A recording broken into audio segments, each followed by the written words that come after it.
इतना सब कुछ हो जाने के बावजूद भी आपके दिल में मेरे लिए इतना बुग़्ज़ भरा हुआ है। नफरत करती हूँ मैं तुमसे सितारा। घिन आती है मुझे उस दिन से जिस दिन से तुमने हैदराबाद में हमारी नाक कटवाई थी। अरे अगर तुम्हें सालार से शादी करनी थी तो कराची आने तक का इंतजार करती ना। इतने उतावलेपन की क्या जरूरत थी? कहा था ना मैंने आपसे चली जाऊंगी। हाँ कहा था तो हमारे लिए यही बेहतर है सलमान कि अब आप यहाँ से जाएं और हमारे किसी भी मामले में इन्वॉल्व ना हो। यानी तुम्हारा मतलब ये है कि तुम यहाँ रहोगी और मैं वहां तुम्हारे बगैर? कब तक चलेगा ये सब? हमेशा। तुम अपने बीवी बच्चे के लिए अपनी बहन की कुर्बानी दे दोगे?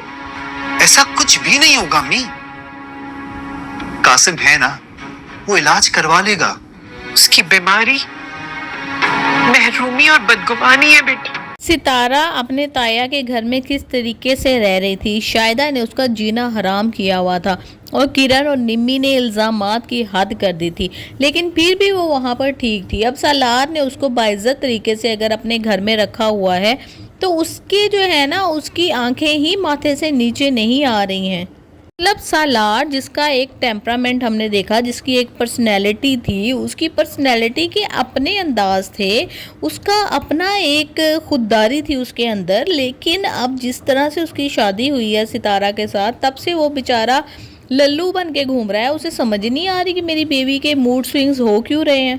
सितारा के साथ रहने के लिए मरा जा रहा है, लेकिन सितारा को तो कोई किसी किस्म की होश ही नहीं है। तो समझती है कि मैं पता नहीं कोई परिस्तान की मलिका बन गई हूँ या क्या चीज़ बन गई हूँ, कोई किंगडम मेरे हाथ में आ गई है। मेरी समझ से बाहर है, हालांकि 2 टके की घर में औकात नहीं है।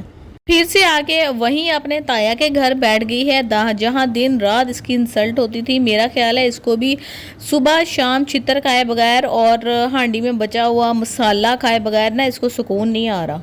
लोग होते हैं ना जिनको इज्जत की रोटी रास नहीं आती, तो ये उन्हीं में से मुझे एक लग रही है। अगर सालार ने इसके साथ वैसा ही बिहेव करना शुरू कर दिया जैसा ये खुद कर रही है, यानी कि इसको आईना दिखाया, तो क्या करेगी, क्या होगा इसके साथ?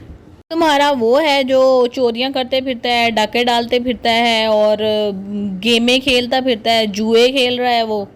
आप जनाब की अकड़ जो है ना, वो अकड़ ख़त्म होने का नाम नहीं ले रही। मेरा तो ख्याल है अगर इसके यही चक्कर चलते रहे तो इसकी डिवोर्स हो जाएगी। और जाहिर सी बात है इस सिचुएशन में हो भी जानी चाहिए। जब एक रिलेशनशिप नहीं चल रहा तो ज़बरदस्ती चलाने का क्या फ़ायदा।